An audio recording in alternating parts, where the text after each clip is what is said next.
नमस्कार दोस्तों, मैं राम बाबू राठौर स्वागत करता हूं आप सभी का एक बार फिर राठौर एग्रीटेक में। आज हम गेहूं की फसल के खेत में आए हैं। हमारे क्षेत्र में और आसपास के सभी क्षेत्रों में गेहूं की फसल की बुआई या तो शुरू है या बुआई हो चुकी है। जिन खेतों में बुआई हो चुकी है, फसल 20 दिन की हो चुकी है, ऐसे खेतों में बहुत सारी जगह खरपतवार उग आई है। ये खरपतवार गेहूं की फसल को बढ़ने नहीं देती है। उसका जो न्यूट्रिशन होता है वो ये खरपतवार ले लेती है और उस फसल को कमज़ोर कर देती है। ऐसे हालात में हमें इस खरपतवार को ख़त्म करना होगा। बहुत अलग अलग तरह की खरपतवार उगाइए। आइए देखते हैं हम यहाँ पर। अगर आप ध्यान से देखेंगे तो गेहूं की फसल में जो सोयाबीन हमने बोई थी वो भी उगाई है, और ये भी एक अलग तरह की खरपतवार है जिसे हम हमारी लोकल क्षेत्र में रकड़ी बोलते हैं। और इसकी ऊंचाई थोड़ी अच्छी खासी हो जाती है, 3 फीट तक इसकी हाइट हो जाती है, और ये गेहूं की फसल को दबा देती है, बढ़ने नहीं देती है। इसके अलावा इसमें बाथली उगाती है। इसके अलावा इसमें ये एक और खरपतवार है। अगर आप यहाँ पर देखेंगे तो ये इस तरह का एक खरपतवार होती है, इसको फुलिया बोलते हैं, और ये सभी खरपतवार गेहूं की फसल को बढ़ने नहीं देती है। ये सभी खरपतवार को हमें जल्द से जल्द ख़त्म करना है। इसके लिए हम कुछ दवाइयों का इस्तेमाल करेंगे।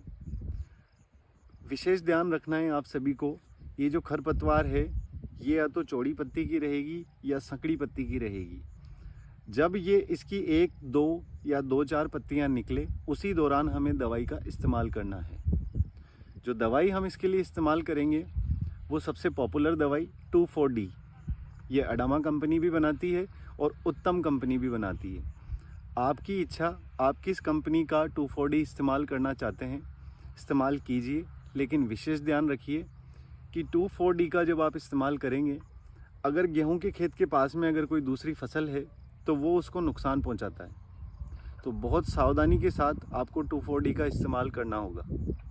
अगर आप चाहते हैं कि गेहूं के खेत के पास और किसी फसल का खेत है, उसको नुकसान ना पहुंचे, तो आप इसके लिए उत्तम का मोटो हर्बिसाइड भी इस्तेमाल कर सकते हैं। उत्तम का मोटो हर्बिसाइड दूसरी फसल को नुकसान नहीं पहुंचाएगा।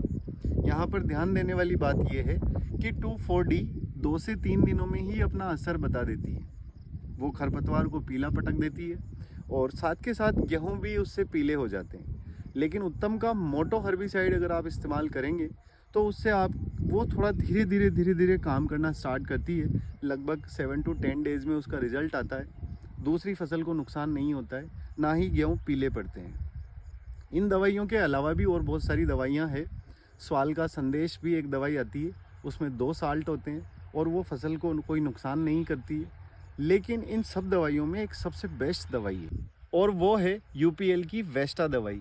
यूपीएल का जो वेस्टा हर्बिसाइड है वो इतना बेस्ट हर्बिसाइड है कि वो किसी भी तरह की खरपतवार जो गेहूं के खेत में हो, चौड़ी पत्ती या संकड़ी पत्ती में, उसको बहुत जल्दी ख़त्म कर देती है। गेहूं की फसल को कोई नुकसान नहीं करती है। उसका रिज़ल्ट भी बहुत बढ़िया है। तो किसान भाइयों, अभी गेहूँ की बुआई जिनकी हो चुकी है वो जल्द से जल्द हर्बिसाइड का इस्तेमाल करें और गेहूँ की फसल से जो खरपतवार हैं उनको ख़त्म करें।